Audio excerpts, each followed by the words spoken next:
A friend of mine had called and asked for an introduction for a sales lead, and I knew one of my Facebook friends had worked at that company, so I typed the company into Facebook and it brings me to the fan page for the company, and now I'm stuck. I'm trying to connect two friends for a professional purpose, and I couldn't do it. The light bulbs went off, and my head engineer ended up building something that not only showed where my friends work, but also where their friends work. And that was kind of the spark to realize how powerful that could be, not just for me, but for millions of professionals on Facebook. So we knew we had a big billion-dollar opportunity.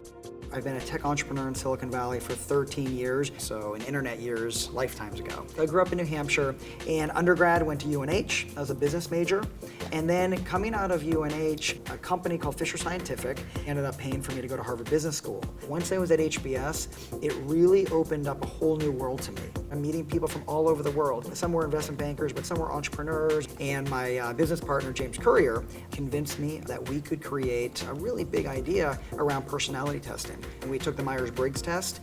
We could see people opening up and understanding their differences when they got their results. So James and I thought we could bring tests like that online. It was 1999, the internet was red hot, and I felt like I could always go back to a big company job, investment banking. That was always going to be there for me. But if I really wanted to change my life and be an entrepreneur, that was the time to make that change. So when we created Tickle, at first we wanted to do something that would allow people to share their personality test results online. We started doing fun tests, and the one big one was, what breed of dog are you? And then Tickle actually became a big site. It was the 18th largest site in the world with 200 million registered users, and then we ended up selling it to Monster in 2004 for about $100 million. And so we all worked at Monster for 3 years. My second company was called SuperFan. SuperFan was comprised of several employees that I had worked with at Tickle. We built Facebook apps and social games, and then when we had the spark for BranchOut, I sat down with my team and I told them this big idea, and everyone in the room immediately said, yes, we need to do this. Because if you look at the background, for the 7 of us, we all came from Tickle. Tickle was one of the largest social media sites ever on the internet. We all worked at Monster for 3 years, so we knew career networking. And then with SuperFan, we were doing, again, Facebook apps. So we had the perfect DNA for BranchOut, which was social media, career networking, and Facebook apps.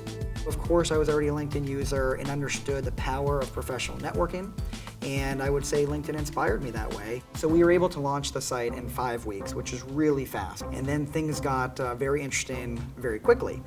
Mike Arrington from TechCrunch called me on a Monday night at 11 o'clock at night. And he said, okay, everyone's talking about BranchOut. He said, I need to do an article. So I talked to him for about an hour until about midnight. The article comes out, and the next morning, 8 VCs called.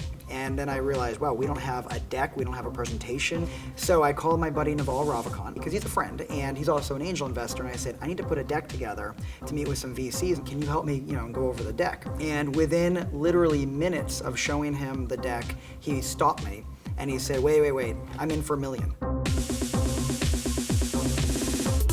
So when you install BranchOut, on day 1, you can type in a company name.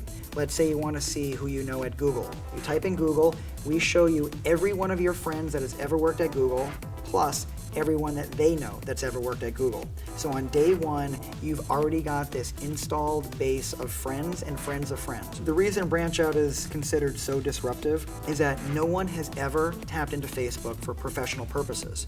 Obviously, there's LinkedIn. LinkedIn has no meaningful integration with Facebook. They're outside of Facebook, and they've done a great job. But LinkedIn is really good at the top 10% of the global workforce. Talking about the executive, VP level, $100,000 jobs and up. But what about the other 90%? I think that's the Facebook generation.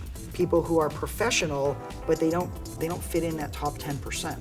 Think about that college senior sitting in Boston in his dorm room, not thinking he has any connections to Silicon Valley, and how he lights up when he realizes, I've got 12 connections. I can get my foot in the door, and I didn't know I had that. All along, those connections were sitting right there through his Facebook friend graph. BranchOut's unlocked that power.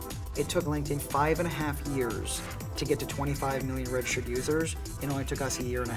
The way we see the world is that in network effect businesses, there can be 1 or 2 winners, but typically not more than that. And for us in LinkedIn, it is Coke and Pepsi, right? LinkedIn's bigger, they're older, they're Coke. We're kind of the voice of a new generation, we're Pepsi. And I think in a lot of ways, sure, we butt heads somewhere in the middle, but I think that we've got 2 complementary services, so there can be a Coke and Pepsi, a LinkedIn, and a BranchOut.